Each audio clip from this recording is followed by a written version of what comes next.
Bismillahirrahmanirrahim. Assalamualaikum warahmatullahi wabarakatuh.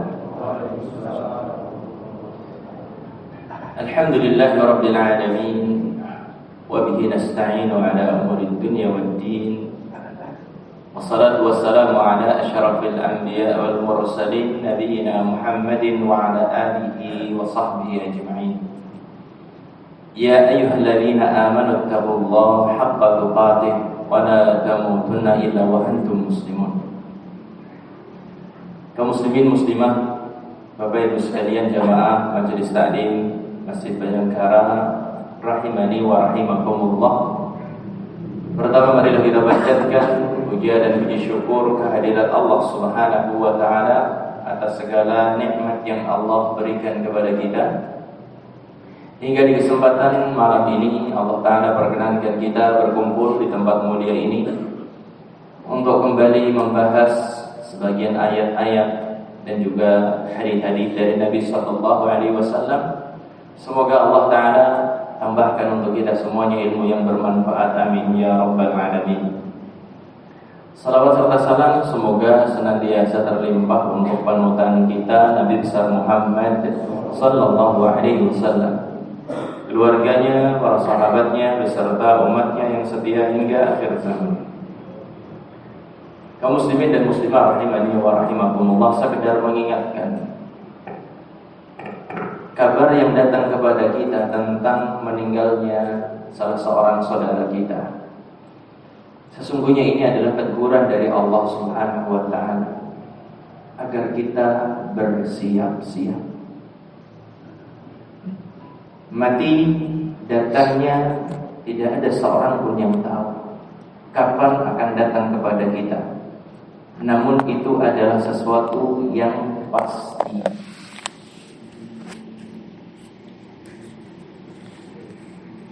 Saudaraku sekalian yang dimuliakan Allah, sering saya ingatkan bahwa ketika kita masih diberikan umur, masih diberikan waktu oleh Allah Subhanahu wa taala,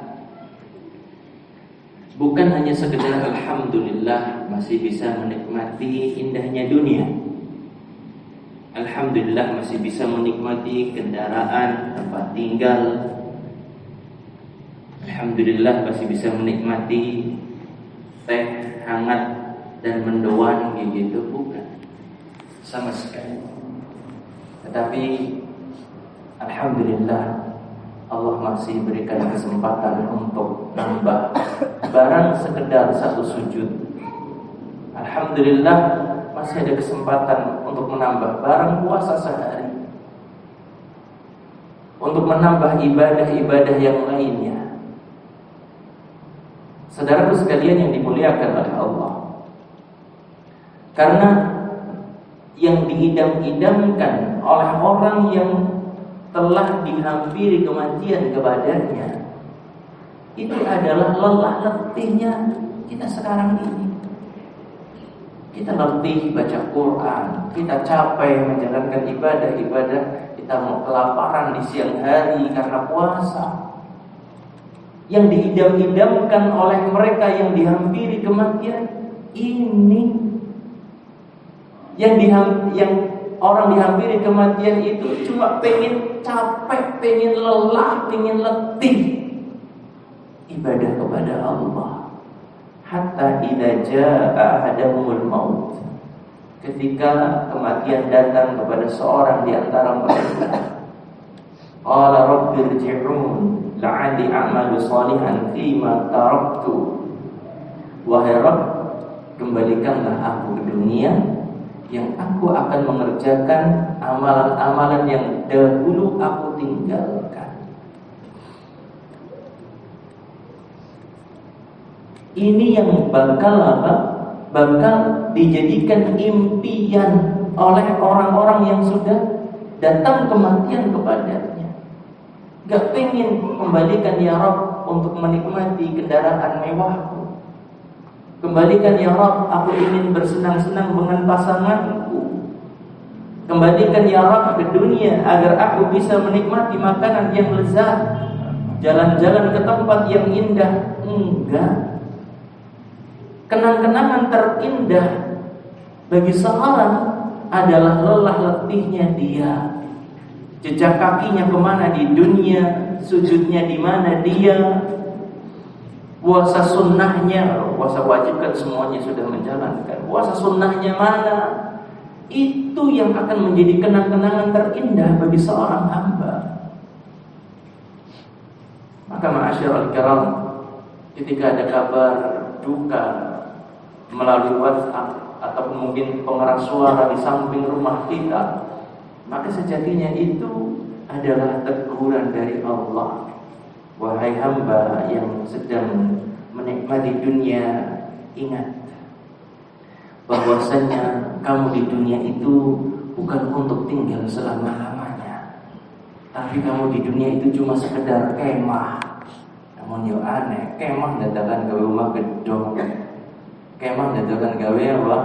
Rumah gede banget dan lain sebagainya. Kita itu seperti cuma sekedar kemah, bakal balik. Itu peringatan dari Allah. Semoga Allah Subhanahu wa taala menyadarkan kita dari kelalaian kita. Amin ya rabbal alamin. Masyaallah kiram, di kesempatan majelis kita malam ini yang akan kita bahas adalah sebuah judul, yang sakit tetap wajib sholat. Materi ini tentunya kelanjutan dari pembahasan kita yang telah lalu terkait dengan pembahasan sholat jamaah. Kita lanjutkan pembahasan ini karena banyak di antara kaum muslimin yang mereka sedang terbaring sakit itu ya sudah langsung gak sholat. Sudah terpasang infus di lengannya, jarum infus di lengannya, sudah gak sholat. Ada luka mungkin di sikunya, ataupun mungkin sebagian organ tubuh yang lain, sudah gak sholat. Materi ini perlu sekali untuk kita angkat, karena tentunya panjenengan dalam kehidupan menjalankan satu di antara anjuran Nabi Sallallahu Alaihi Wasallam. Nabi mengatakan, "Idza maridha faqudhu." Kalau ada saudara muslim yang sakit, jenguk, kunjungi. Ketika kita menjenguk orang sakit, bukan tanya bagaimana kabarnya, gitu. Lagi sakit tanya kabar. Ini lagi sakit mas, gitu jawabannya. Ketika datang ke sana, tolong perhatikan juga hal-hal yang nantinya bakal jadi bekal dia. Saya pernah menjenguk seorang, dan ketika itu saya tanyakan terkait dengan sholat. Apa komentarnya? Baru jenengan yang ingatkan saya sholat. Padahal yang berkunjung kepadanya sudah banyak, sekian banyak orang. Karena terkadang kita menjenguk orang sakit, sing diutamakan amplope, cuma itu saja. Jenguk orang sakit yang diutamakan itu cuma sekedar apa? Oleh-olehnya buah atau roti atau susu atau apa gitu aja. Terkait dengan bekal dia untuk ibadah kepada Allah. Kita tahu tentang tayamum, gak mengajarkan kepadanya. Kita tahu tentang bagaimana cara wudhu orang yang sakit, kita nggak mengajarkan kepadanya.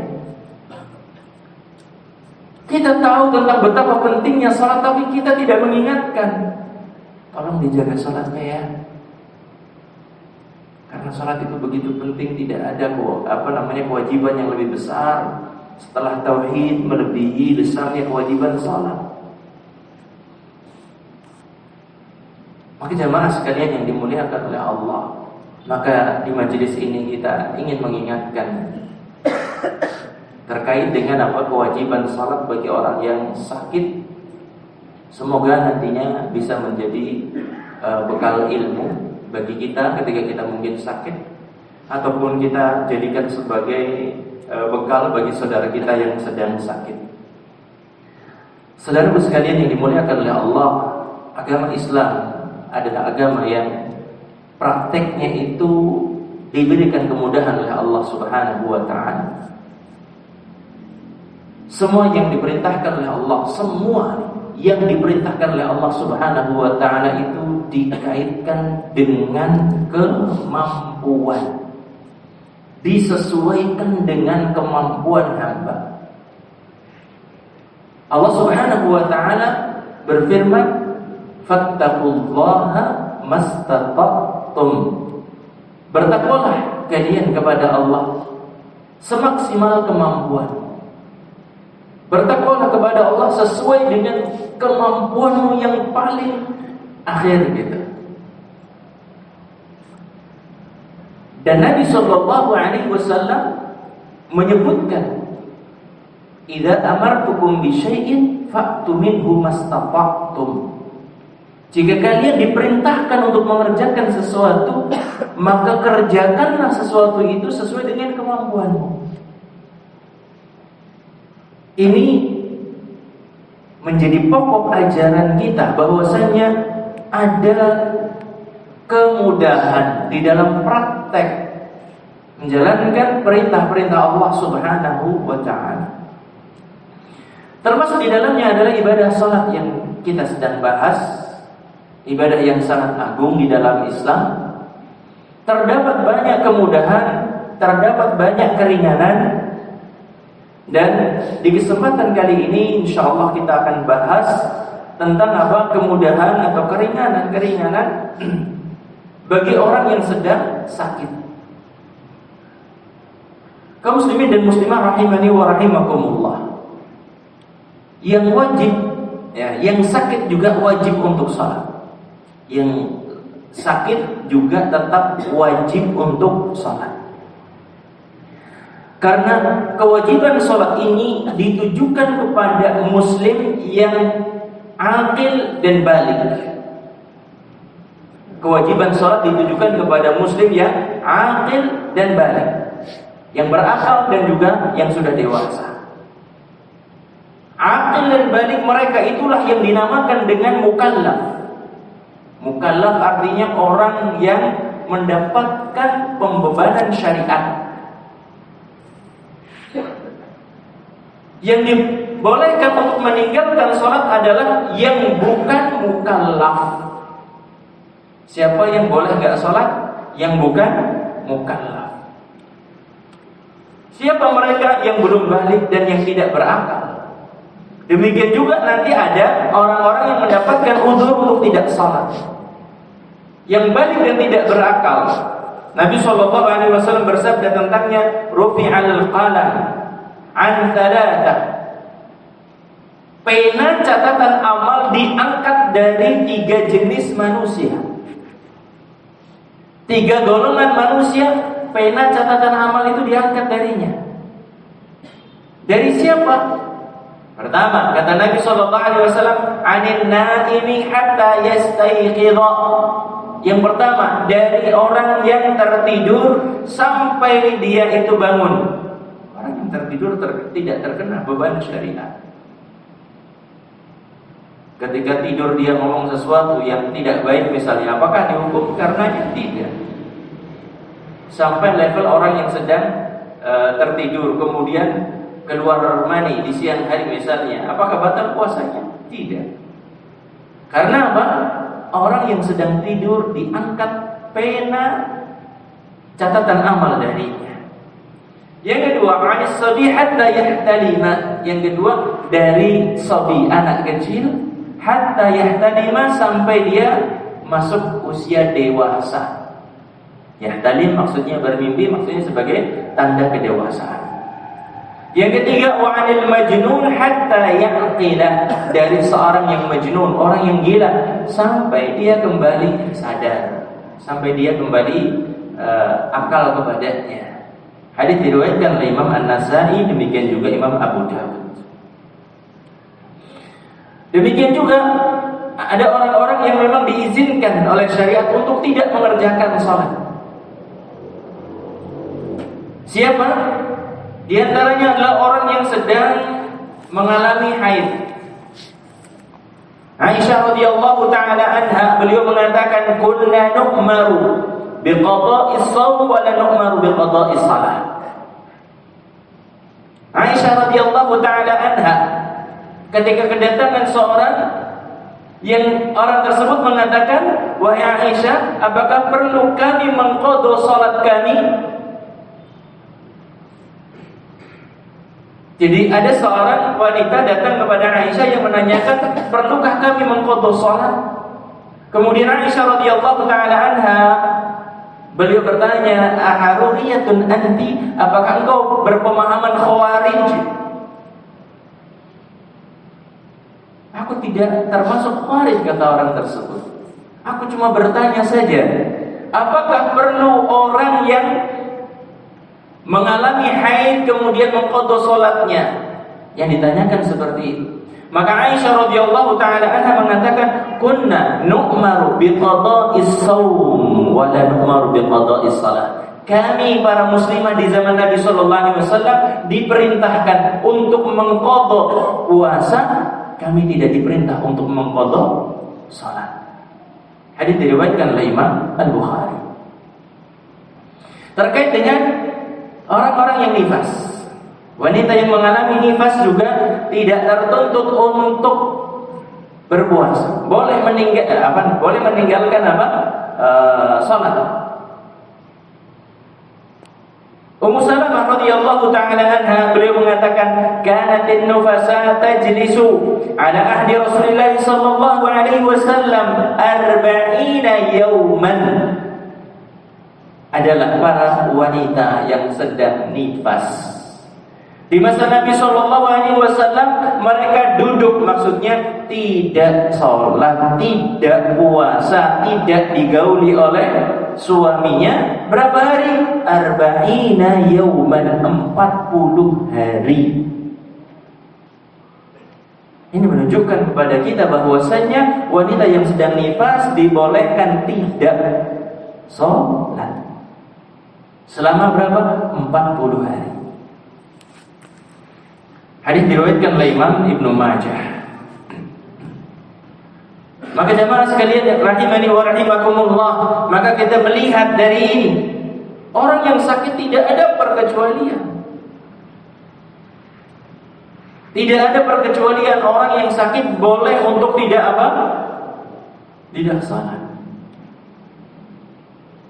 Selama dia itu masih berakal dan masih connect, akalnya masih bisa nyambung gitu ya, maka syariat salat itu tidak gugur darinya.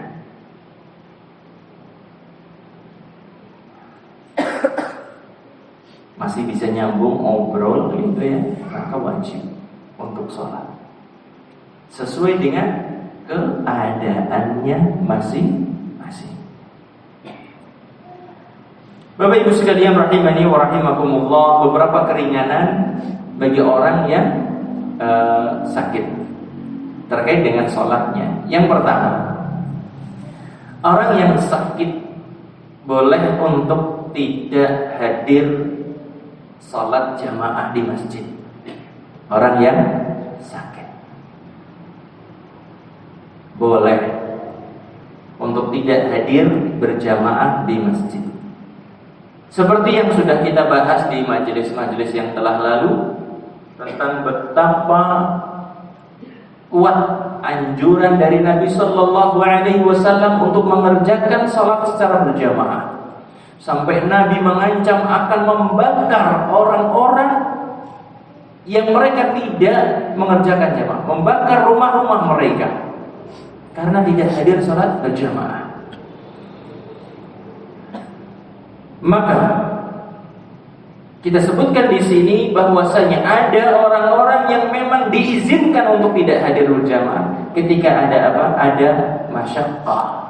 Ketika ada masyaqqah, yaitu kesulitan, hujan yang deras, sakit, udara yang sangat dingin, Abdullah bin Umar radhiyallahu anhu beliau mengatakan kana ya'muru muadzinan yu'adzin. Adalah Rasulullah sallallahu alaihi wasallam memerintahkan muadzin untuk mengumandangkan adzan. Thumma yaqulu ala ithrihi, kemudian muadzin ini diperintahkan untuk menambah di akhir adzan tersebut, ala sallu fir rihal. Salatlah di rumah-rumah kalian, gitu maksudnya. Atau dalam kadang-kadang di kita, sallu fi buyutikum. Salatlah di rumah-rumah kalian. Kapan itu dilakukan? Fil lailatil baridah, pada malam yang sangat dingin. Au al-maqira fis safar, atau dalam kondisi hujan ketika sedang melakukan perjalanan. Jamaah sekalian yang dimuliakan oleh Allah, jadi boleh dalam kondisi memang memberatkan bagi kita untuk keluar salat berjamaah. Ketika kita sedang sakit, boleh untuk apa? Tidak menghadiri salat berjamaah. Jangankan kita sedang sakit ya, wong lagi sehat aja boleh kok gitu. Masih membolehkan kayak gitu ya kita. Kadang-kadang kita nggak sakit, nggak apa. Ya kalau seandainya tertidur ya beda lagi urusannya. Kadang-kadang tidak ada urusan apa-apa di rumah sampai ketinggalan atau bahkan mungkin tidak hadir berjamaah. Nasallallahu salamah. Semoga Allah Ta'ala memberikan keselamatan untuk kita.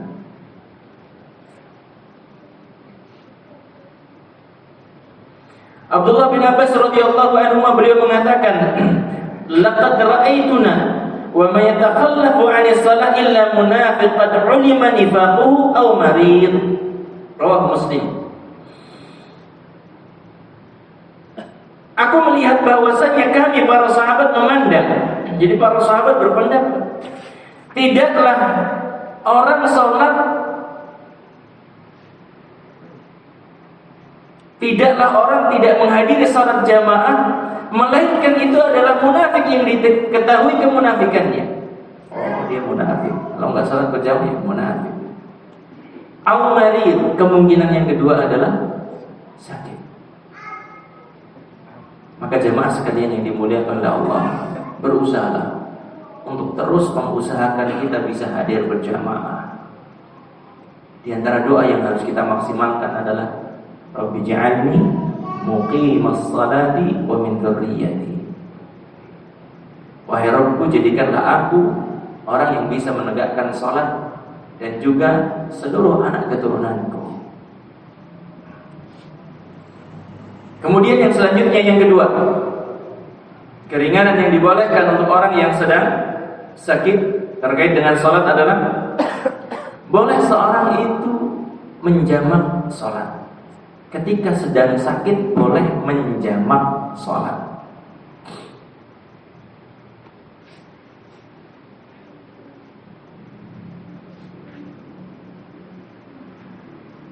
Kenapa dibolehkan? Karena Nabi SAW pernah menjamak sholat meskipun tidak dalam keadaan takut, meskipun tidak sedang tidak hujan. Maka dalam kondisi kita sedang sakit lebih lagi dibolehkan.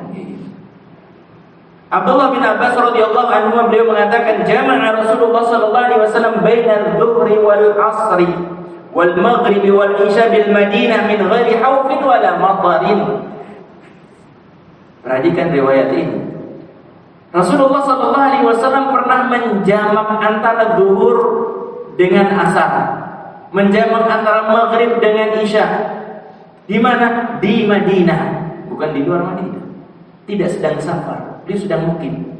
Min ghairi khaufin wala matarin. Tidak dalam keadaan ketakutan dan tidak pula sedang hujan. Karena apa? Karena Nabi ingin menunjukkan bolehnya hal itu. Mau dipraktekkan? Kalau mau dipraktekkan ya kompak sama jamaah semuanya. Enggak hujan, enggak apa gitu. Tiba-tiba habis sholat maghrib kita kerjakan sholat isya Pak. Kira-kira komentarnya gimana? Sebagiannya mundur. Aku tak ragu kalau orang seperti ini kayaknya saya nggak puas ini. Sebagian orang mesti takut gitu. Tapi Nabi SAW pernah mempraktekkan itu. Tidak dalam kondisi ketakutan, tidak ada hujan yang turun. Masya Allah, Nabi menggabungkan antara dua sholat. Para ulama mengatakan bahwasanya Nabi SAW menjamak itu di antara sebabnya itu adalah ada kesulitan yang dialami oleh Nabi SAW. Tapi kesulitannya tidak sampai ketakutan, tidak sampai istilahnya ada hujan besar gitu, tidak. Perlu diketahui jemaah sekalian yang dimuliakan oleh Allah bahwasanya sebab menjamak itu lebih luas daripada sebab mengqashar salat. Ada sebuah ungkapan yang dinukilkan dari Syekhul Islam Ibnu Taimiyah, beliau mengatakan wal qasru sababu safar khassah. Al-qasr, mengqashar salat sebabnya itu adalah safar saja secara khusus. Bolehnya mengqashar salat 4 rakaat jadi 2 rakaat sebabnya cuma satu. Apa? Safar. La yajuzu fi ghairi safar, tidak boleh bagi selain musafir untuk apa? Mengqashar salat. Yang sakit misalnya tidak boleh, menjamak boleh, tapi mengqashar tidak boleh. Wa amal jam'u fasabahu al-hajah wal 'udhr. Adapun menjamak salat sebabnya itu adalah kebutuhan atau adanya uzur. Jadi sebab jamak salat itu kebutuhan. Jamak salat itu adalah adanya uzur. Maka Bapak Ibu sekalian rahimani wa rahimakumullah, orang yang sedang sakit, apalagi yang sedang mengkonsumsi obat yang obat apa? Obat yang menyebabkan kantuk. Itu ya solusi. Minum obat setelah sholat yang pertama gitu ya. Kemudian setelah itu bisa istirahat. Misalnya makan kemudian mengonsumsi obat habis duhur, sholat duhur, sholat asar, habis waktu pertama kan. Setelah itu apa? Sudah tidur istirahat. Bangun mungkin nanti menjelang maghrib. Maghrib juga seperti itu lagi, makan malam kemudian minum obat. Setelah itu apa? Isyanya juga. Maghrib sama isya gitu dijamak. Setelah itu istirahat. Itu memberikan kemudahan. Demikian juga yang lainnya boleh, seperti dokter yang sedang mengoperasi untuk menjamak sholat itu dibolehkan. Orang yang berjaga jadi satpam misalnya, nggak ada gantian gitu, cuma satu orang. Dan di saat itu memang diinfokan genting gitu ya, waktunya waktu yang biasa dimanfaatkan oleh sebagian orang untuk apa? Berbuat kejahatan, maka nggak ada masalah. Wallahu a'lam bishawab. Selanjutnya, yang ketiga, orang yang sedang sakit mendapatkan keringanan untuk sholat sambil duduk. Jika memang dia tidak mampu berdiri.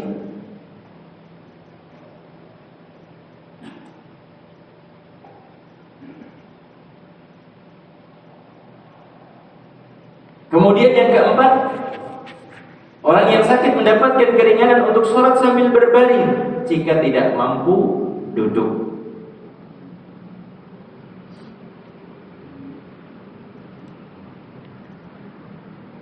Dari Imran bin Husain radhiyallahu anhu, beliau mengatakan,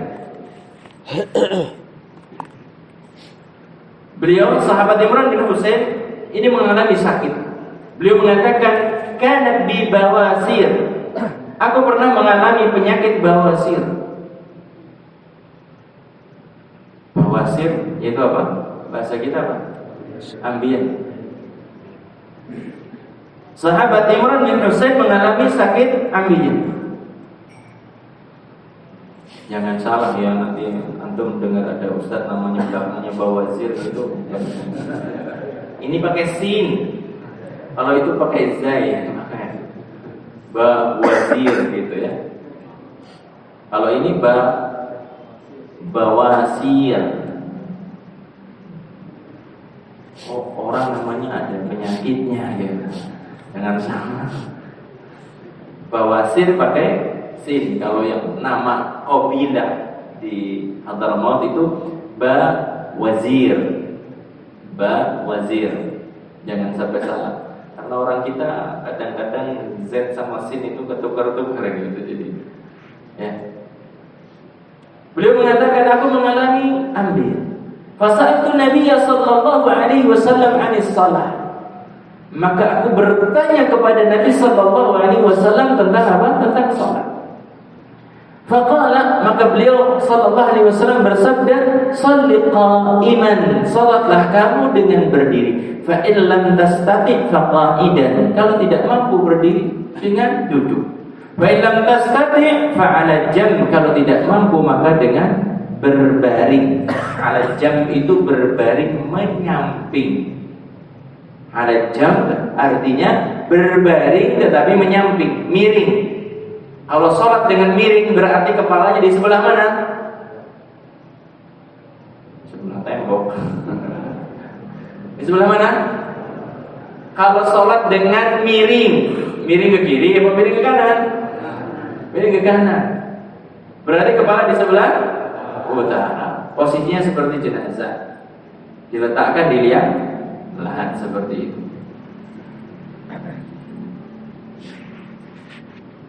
Boleh berbaring terlentang. Dalam riwayat yang lain disebutkan fa in lam tastati fa mustalqiyan. Kalau kamu tidak mampu dengan miring ke sebelah kanan maka mustalqi. Artinya terlentang. Terlentang itu bagaimana? Punggung diletakkan, kepala di timur, kaki di arah kiblat, kepala diangkat sedikit mungkin dengan bantal atau dengan yang lainnya. Seperti itu posisinya. Jadi posisi ketika seorang salat dengan berbaring, miring ke kanan, kepala di utara, atau dengan berbaring kaki ke arah kiblat. Modelnya seperti itu. Hadis diriwayatkan oleh Imam Al-Bukhari.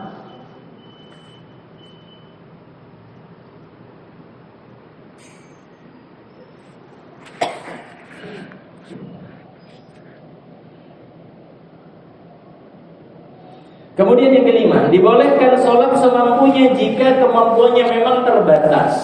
Ketika seorang kemampuannya terbatas, boleh sholat semampunya.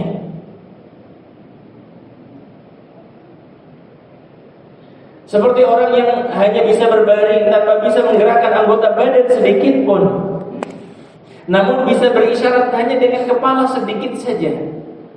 Misalnya seperti itu.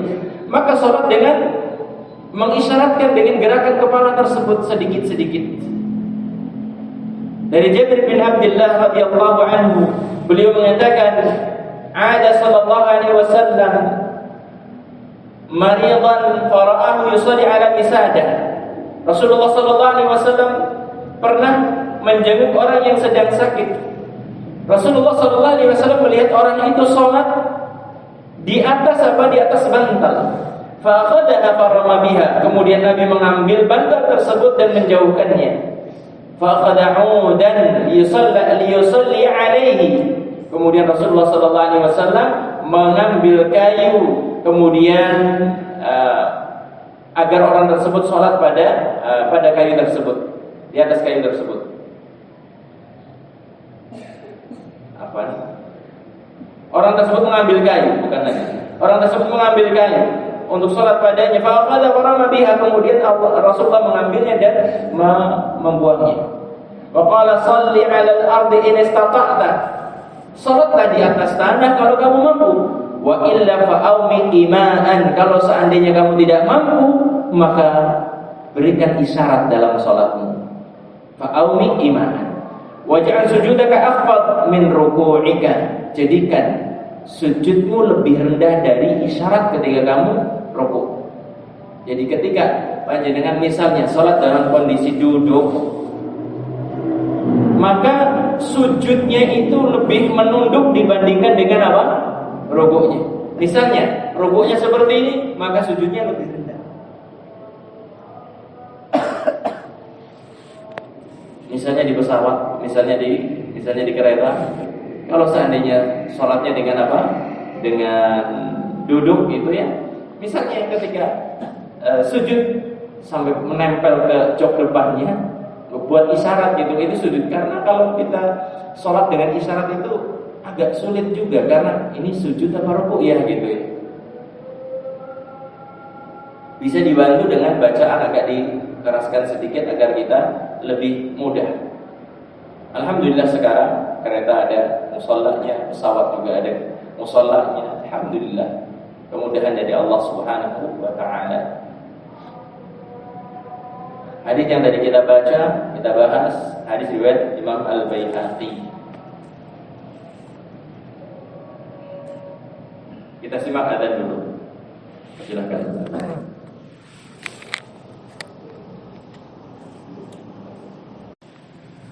Bismillah.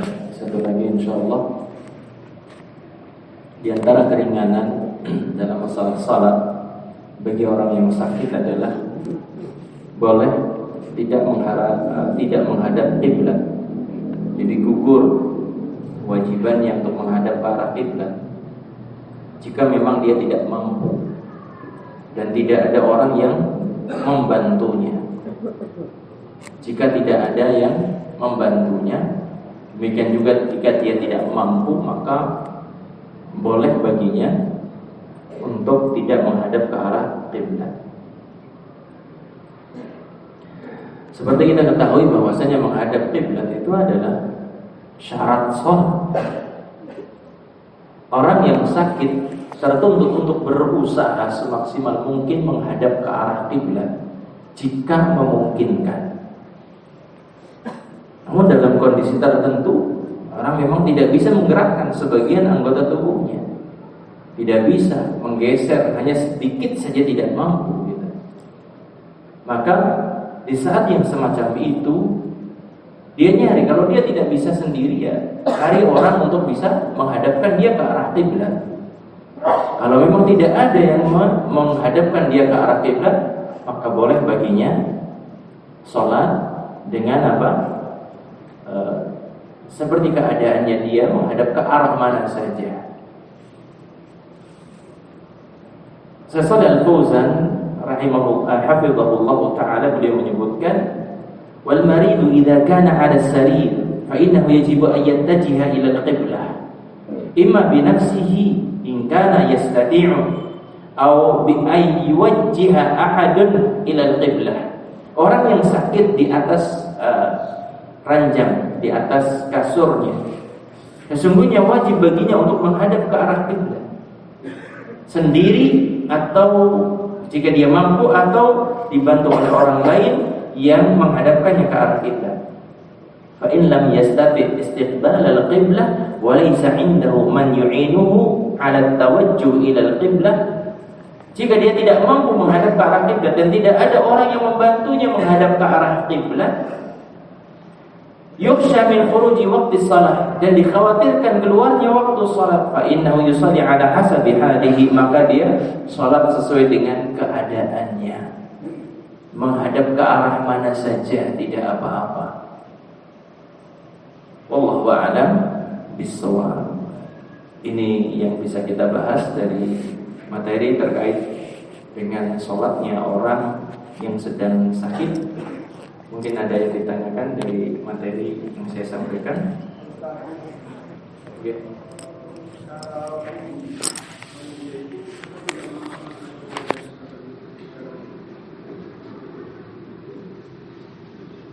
Yang tadi kan apa tidak mampu sama sekali untuk melakukan ibadahnya. Tidak mampu berwudu. Betul Ustaz. Ada orang di sampingnya? Seumpamanya tidak ada Ustaz. Seumpamanya ada. Kalau ada orang yang di sampingnya mewudui apa bahasanya? Mewudukannya, ya dianjurkan untuk mewudukan. Kalau ada orang yang di sampingnya.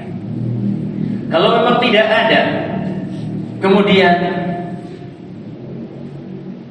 dia melihat bahwasanya waktu hampir habis, maka bertakwalah kepada Allah semampu dia. Kalau seandainya dia tidak bisa berwudu, tapi di sampingnya ada debu yang bisa dia bertayamum dengannya, maka silakan bertayamum. Wallahu a'lam bishawab. Ada yang lain? Silakan.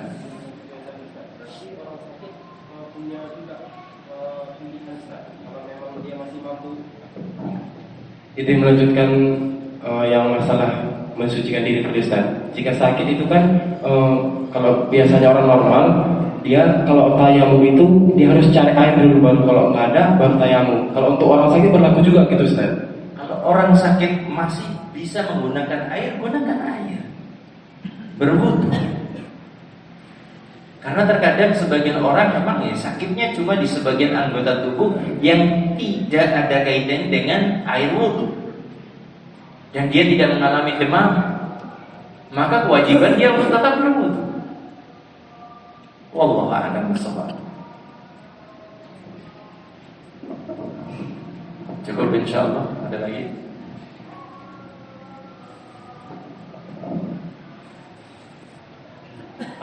Untuk orang tua yang sakit dan menggunakan pampers itu bagaimana bersucinya?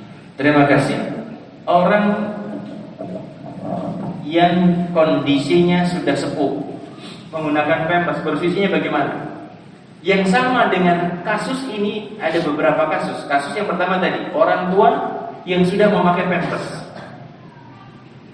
Kemudian yang lain yang sama, dihukumi sama adalah orang yang dibuat saluran darurat, buang air kecil atau buang air besar, saluran darurat dibuang, dibuka di perutnya gitu ya. Itu sama. Demikian juga wanita yang mengalami istihadah. Wanita yang mengalami istihadah. Sudah pernah kita bahas wanita yang mengalami istihadah yang darahnya menetes terus sepanjang tahun. 3 kondisi ini sama posisinya, perlakuannya sama. Orang-orang yang semacam ini berwudu ketika sudah masuk waktu dan hendak sholat. Bagaimana caranya? Dibersihkan area najisnya pakai pampers, kemudian setelah itu sholat. Kemudian apa yang terjadi ketika sudah mulai sholat ternyata rembes kayak gitu, maka sudah di luar kemampuan. Fattaqullaha mastata'tum. Kalau ada yang mengatakan ya berat Ustaz, orang tua itulah surga. Surga itu mahal, perlu pengorbanan. Semoga Allah Ta'ala buatkan kita untuk bisa menghadapi kondisi yang semacam itu. Ketika ada orang-orang yang kita sayangi, yang kita cintai, kondisinya semacam itu, kita diberikan kekuatan oleh Allah untuk memanfaatkan peluang tersebut sebagai jalan mendapatkan surganya. Amin ya rabbal alamin. Semoga bisa dipahami. Wallahu a'lam bishawab. Ini saja yang bisa kita bahas. Kita akhiri. Subhanakallahumma wa bihamdika asyhadu an la ilaha illa anta astaghfiruka wa atubu ilaik. Wabillahi taufiq wal hidayah. Assalamualaikum warahmatullahi wabarakatuh.